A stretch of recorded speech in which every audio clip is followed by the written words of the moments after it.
Deceit, Desire, and the Novel. Chapter 1, Triangular Desire.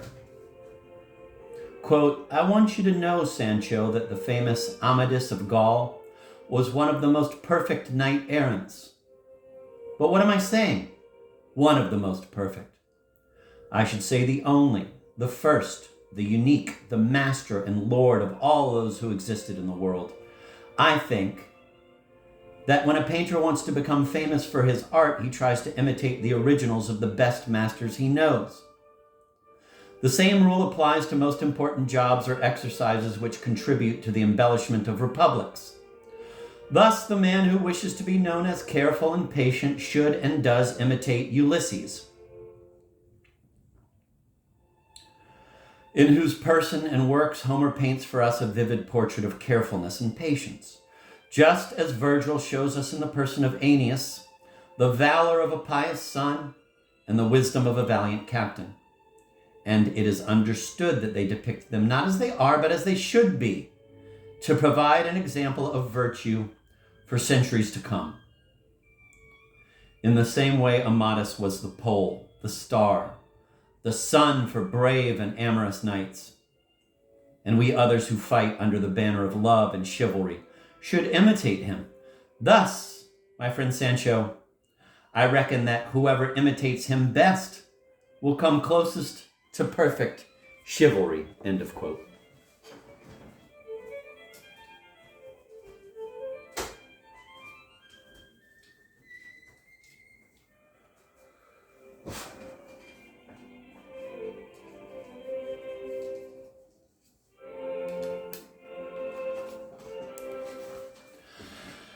Don Quixote has surrendered to Amadis the individual's fundamental prerogative.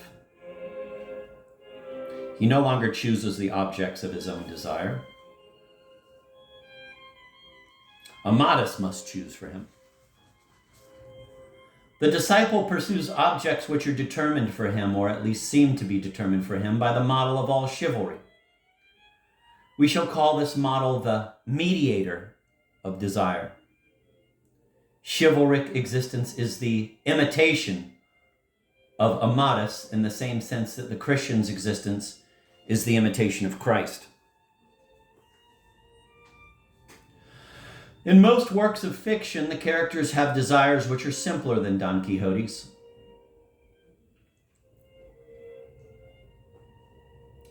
There is no mediator. There is only the subject and the object. When the, quote, nature, end of quote, of the object inspiring the passion is not sufficient to account for the desire, one must turn to the impassioned subject. Either his, quote, psychology, end of quote, is examined, or his, quote, liberty, end of quote, invoked.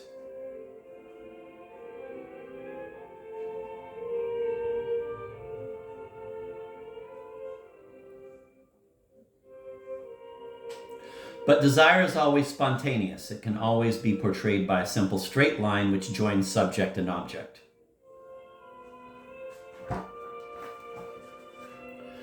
The straight line is present in the desire of Don Quixote, but it is not essential.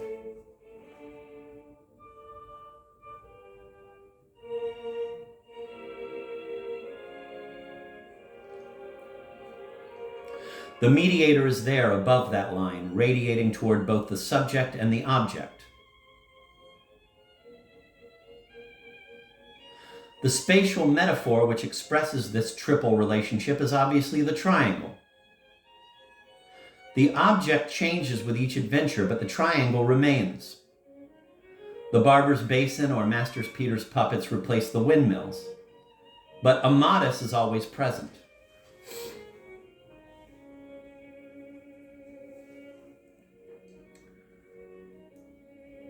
The triangle is no gestalt.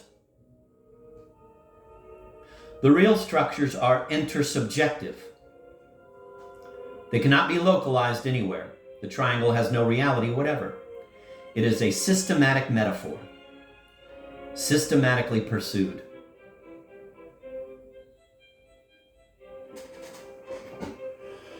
Because changes in size and shape do not destroy the identity of this figure, As we will see later, the diversity as well as the unity of the works can be simultaneously illustrated.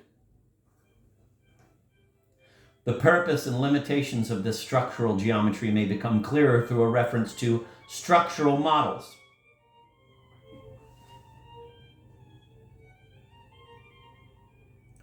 The triangle is a model of a sort,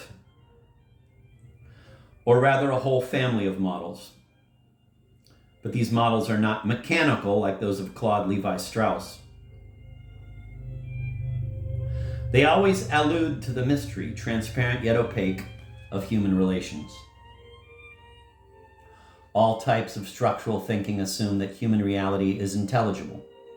It is a logos, and as such, it is an incipient logic, or it degrades itself into a logic. It can thus be systematized, at least up to a point.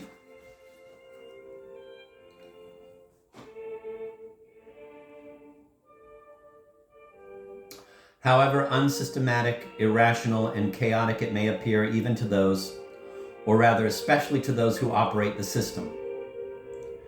A basic contention of this essay is that the great writers apprehend intuitively and concretely, through the medium of their art, if not formally, the system in which they were first imprisoned together with their contemporaries. Literary interpretation must be systematic because it is the continuation of literature. It should formalize implicit or already half-explicit systems. To maintain that criticism will never be systematic is to maintain that it will never be real knowledge. The value of a critical thought depends not on how cleverly it manages to disguise its own systematic nature, or on how many fundamental issues it manages to shirk or to dissolve, but on how much literary substance it really embraces, comprehends, and makes articulate. The goal may be too ambitious, but it is not outside the scope of literary criticism. It is the very essence of literary criticism. Failure to reach it should be condemned, but not the attempt. Everything else has already been done.